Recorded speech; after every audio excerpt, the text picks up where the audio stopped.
Welcome back to the channel as I continue converting my townhouse into a lettuce producing machine.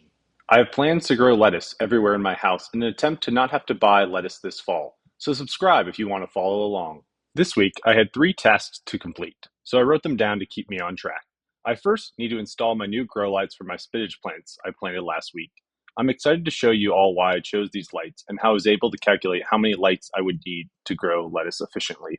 Then I need to check on my cracked hydroponic systems that contain the extra romaine lettuce seedlings that I thinned from my starter plants. They were going strong the first couple of days, so it'll be interesting to see if they continue trending in that direction. Finally, I will check on my spinach plants after planting them last week. Spinach is by far my favorite lettuce, so I'm hoping to see some new seedlings sprouting up. Before I take you on a grow light masterclass, I want to show you all how well my romaine lettuce seedlings are doing. I can't get over how dark green these plants are and how big the lettuce have gotten already. I'm hoping to put a time lapse together to show you all how they progressed over time in the coming weeks. But let's get back to the tasks at hand before I get sidetracked again. My lights arrived on Tuesday, but I wasn't able to actually unbox and install them until Thursday because I was busy with work. Does anyone have this special tape cutting device for unboxing packages? My fiance got this a few years back, and it's pretty nifty. At first, I was a bit skeptical, but man, does this thing cut tape like a hot knife through butter. So let's use this thing and see what I ordered. I picked up 4 2 feet yellow Barina 10-watt grow lights. As an amateur gardener, picking out the right grow light was probably the hardest thing I've done to date. I couldn't find any good reference information or reviews that would make it easy to decide what would be the best grow light setup for my lettuce seedlings.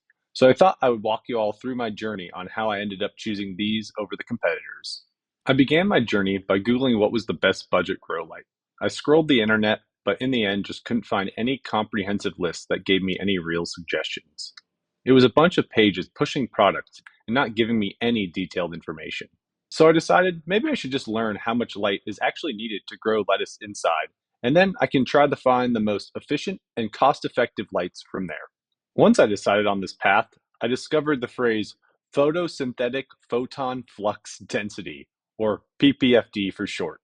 It measures the number of photosynthetically active photons that hit a given surface area per second. This is typically expressed in micromoles per square meter per second. Yeah, that's a tongue twister. Look at this equation. I have no idea what it means, but man, does it look cool. Then I was able to look up the ideal PPFD for lettuce, which is about 100 for seedlings and 250 to 300 for mature plants. Fun fact, fruiting plants need upwards of 800 PPFD, so that is why I'm just going to stick to lettuce when growing inside. Now that I have the ideal PPFD, I wanted to know how long I should run my lighting system each day. I figured you could probably have more light for a shorter time or less light for a longer time. So I went back to Google and discovered Daily Light Integral, or DLI for short. It measures the total amount of photosynthetically active radiation, PAR, that plants receive over the course of a day. This is expressed in moles of light per square meter per day. So if that didn't make any sense, this equation for DLI is a little bit easier to understand. So let's get started. It is PBFD times light hours per day times 3,600 divided by a million equals DLI. So I took a visit back to Google and discovered, in general, lettuce requires a DLI of 12 to 15 during the vegetative growth stage and 15 to 20 during the reproductive growth stage. I also looked at the max amount of time I could have a grow light on. The internet recommended no more than 14 to 16 hours, so I will keep that in consideration because plants need to sleep as well. So now I have a target to produce a DLI of 15 without running the lights for more than 16 hours in a given day and tried to aim for 300 ppfd. But that value doesn't seem as important as long as I get the right DLI. So I broke out my calculator and started doing some math. I started by doing 300 ppfd times 16 hours times 3,600 divided by a million and got 17.28.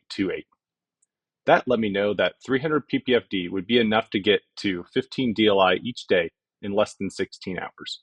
So then I turned back the clock and broke out some algebra.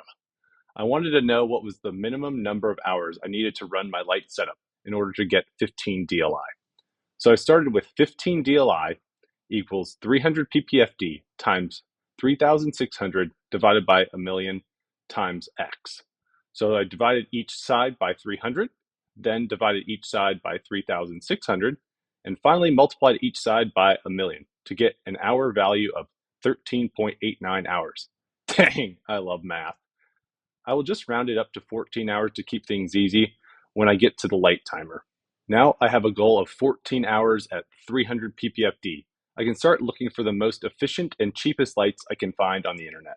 After a bit of research, I came across the Barina light brand. I will probably get some flack for choosing these, but they seemed like a great place to start for my budget grow lights.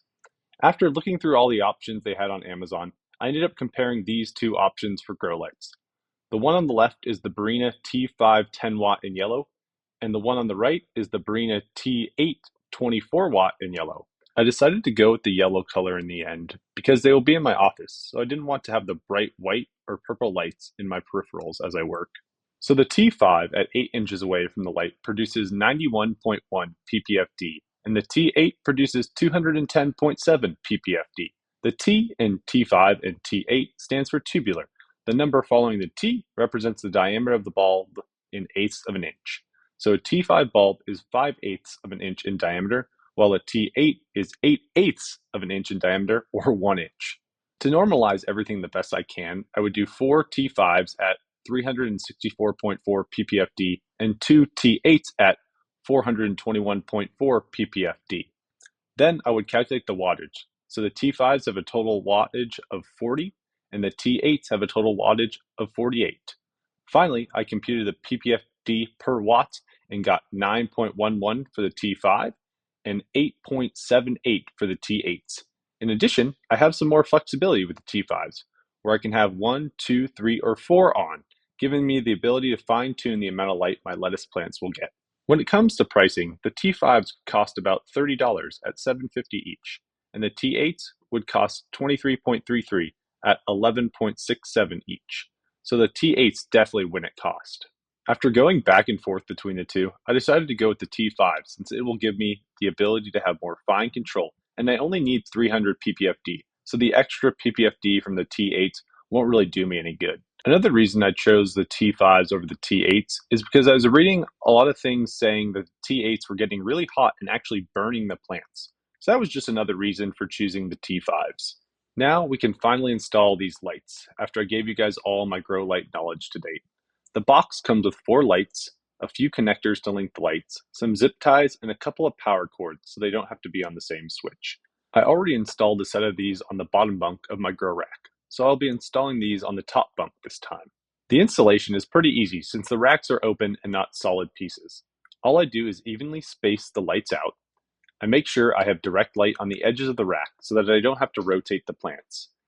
If you have the grow light in the center, then you'll have to rotate which plants are on the outside so that they all grow evenly. Then I just grab one zip tie, create a loop, feed the light into the loop, and zip it tight. Then I find the connectors and link them all together so that they all are on the same switch. I like to trim off the extra zip ties so that I can use the top rack as storage, and so I don't accidentally move the zip ties and knock off the lights. Finally, I can plug the light into my power strip with the timer, and now we have light. Look at those spinach pots. They have never been so happy to be under 300 ppf grow light for 14 hours. Now I can check off installing the new grow lights and move on to checking my hydroponic system. Last week, I was a bit concerned, so let's see how they're looking. My poor lettuce plants. At least one of the systems is thriving. I definitely need to repopulate the other two with some fresh lettuce seedlings. The problem with the crack key method is that you need to make sure part of the root is in the water and the other part is outside of the water. Since no air is being distributed to the root, you need to make sure enough of the root is outside of the water so that it can get oxygen. If you cover up too much of the root, you're basically waterboarding the plant. So I set up shop to hopefully revitalize these hydroponic systems. I first wanted to clear out one of the hydroponic systems so that it would be ready for new seedlings. It is super easy. I just pop out the cloning collar and remove the plants. Then I can start thinning my lettuce plants for a few more seedlings. My lettuce is starting to look really good after a couple of weeks. I hope you all have been learning a lot from my videos, and if so, please hit that subscribe button. I would really appreciate it. Now that all the lettuce plants have been thinned, I can insert a few new seedlings into this first system. I'm hoping that since these seedlings are a bit larger, they will have a better chance than the last set of lettuce seedlings. Look at that! That system looks really good. So I was going to repopulate the other system, but sadly I don't have any good seedlings left. I will keep this other system around for when I try to add spinach seedlings to this system. I'm just going to slot this new system next to the thriving one, and hopefully next week we will see some healthy lettuce plants. I have a good feeling about next week. Well, we can check off checking on my hydroponic systems, and now we can get to the spinach. I planted these plants in last week's video using my hydroponic cages I had left over. The progress they made was absolutely amazing, so I thought I would just check off this box now and play you all a compilation of the spinach plant growing. So sit back, relax, and enjoy the show.